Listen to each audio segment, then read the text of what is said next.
স্বপন কুমার বন্দ্যোপাধ্যায়ের লেখা এ কেমন বেঁচে থাকা। এ কেমন বেঁচে থাকা।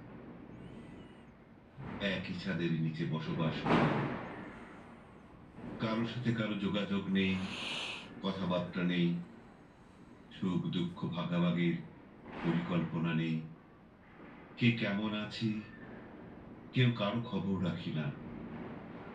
দুজন পাশাপাশি বসে গল্প করা হয় না। একজনের অসুখ বিসুখ হলে অন্যজন তার পাশে থাকি না। আলোর মধ্যে ডুবে থেকেও ঘরটা যেন ভীষণ অন্ধকারাচ্ছন্ন।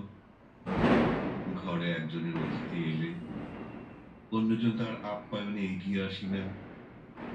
দুবেলা দুমুঠো ভাত খেয়ে দিন গুজরান করাই কি বেঁচে থাকা।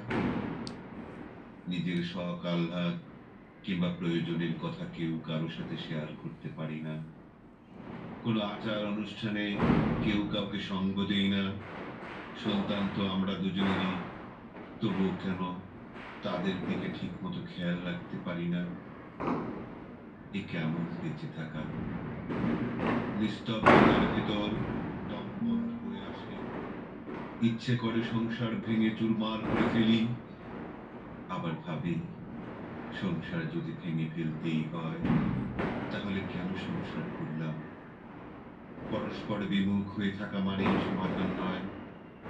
মাঝে মাঝে এক আধটু বাক বিতণ্ডা হয় বলে কি দুজনা একের প্রতি অন্যের মুখ ঘুরিয়ে নিতে হবে।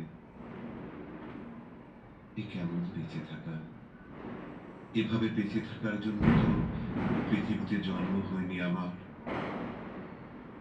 এ কেমন বেঁচে থাকা।